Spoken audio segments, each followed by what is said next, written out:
Hay una fase del inglés que desespera especialmente. No es la de empezar desde cero. Esa tiene su propia frustración. Esta es otra distinta. Es la de entender un poco, pero no poder sostener conversaciones. Reconoces palabras, entiendes frases, a veces captas bastante más de lo que esperabas, pero llega el momento de hablar de verdad y no estás ahí. Y eso frustra de una forma muy concreta, porque no sientes que no sepas nada. Sientes que estás cerca, pero que no llegas. Y cuanto más tiempo pasas en ese punto, más te desgasta.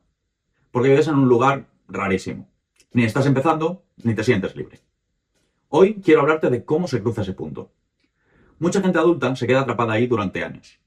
Entiendo más o menos, siguiendo más o menos, defendiéndose más o menos, pero sin dar el salto. Y lo peor no es solo el bloqueo. Lo peor es la historia que empieza a formarse en tu cabeza. Es que entiendo, pero no respondo. Es que se me hablan despacio, sí, pero yo luego no sé seguir. Es que en mi cabeza parece que sí, pero en la conversación real no. Y ahí muchas personas se congelan. No abandonan del todo, pero tampoco despegan. Y eso para alguien que lleva años con el inglés encima, pesa de una manera muy específica. Porque no estás en cero, y precisamente por eso frustra más. Cuando en el trabajo hay una situación en inglés y consigues entender lo que pasa, pero no puedes participar como querrías. Cuando en un viaje entiendes lo que te dicen, pero tu respuesta es tan mínima que la conversación muere. Ese punto intermedio es especialmente desesperante. Lo que quiero que entiendas hoy es esto. Entre entiendo un poco y mantengo conversaciones hay un puente. Y ese puente no se cruza solo entendiendo cada vez más. Porque comprender y conversar no son lo mismo. Conversar exige algo más. Exige que lo que entiendes empiece a estar disponible para reaccionar. Que algunas respuestas salgan antes. Que algunas preguntas no te pillen en blanco. Que tu boca empiece a coordinarse con lo que tu oído ya reconoce. Y eso es un trabajo distinto. No es más teoría, no es más input, no es seguir acumulando comprensión. Es una transición. De entender pasivamente a empezar a usar activamente. Y aquí está el cambio de mentalidad más importante de este vídeo. No necesitas pasar de entiendo un poco a hablo perfecto.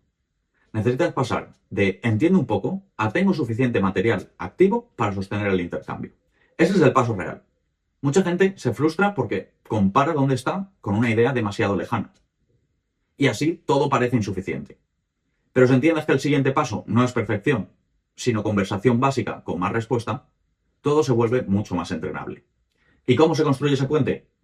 Con 4 cambios muy concretos. Primero, las respuestas frecuentes tienen que salir antes, no perfectas. Antes. I usually, I think, I don't know, what about you? No porque sean sofisticadas, sino porque una conversación no se sostiene con ideas brillantes. Se sostiene con material reutilizable que llega a tiempo. En una reunión, en un viaje, en cualquier intercambio donde no hay pausa. Segundo, dejar de construir cada frase desde cero. Si cada vez que respondes tienes que inventarlo todo desde el principio, llegas tarde. Siempre. La conversación necesita bloques, caminos ya abiertos, piezas que tu boca ya reconozca. Tercero, más producción guiada. No solo entender, no solo escuchar, no solo leer. Responder dentro de marcos útiles. Repetir estructuras que luego sí vas a usar. Pasar más veces por la boca el tipo de inglés que quieres que salga. Cuarto, aprender a tolerar la conversación imperfecta. Porque si crees que para conversar tienes que hacerlo todo bien, no vas a arrancar nunca. Primero construyes la capacidad de participar y luego ya se pule. Y esto da mucha paz, porque de repente entiendes que no estás en un punto inútil. No estás a medias para siempre. Estás en una fase y una fase se cruza. No sola ni de golpe, pero se cruza. Y eso cambia mucho cómo te ves. Porque ya no piensas, estoy fatal con el inglés. Empiezas a pensar, entiendo dónde estoy y entiendo qué tiene que pasar para salir de aquí. Eso es muy distinto. Si te llevas una sola idea de este vídeo, que sea esta. Cruzar el puente no depende de saberlo todo. Depende de activar lo suficiente para sostener el intercambio. No hablar perfecto, no sonar increíble, sino empezar a sostener más. Si quieres empezar a trabajar ese puente desde hoy, descárgate la guía gratuita que tengo en la descripción. Son las 20 estructuras con las que empezamos. El primer paso real para cruzar de un lado al otro. Tienes el enlace abajo.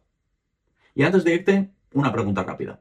¿Tú sientes ahora mismo que entiendes bastante más de lo que luego hablas? ¿O sientes que ya ni siquiera consigues entender bien cuando alguien habla rápido?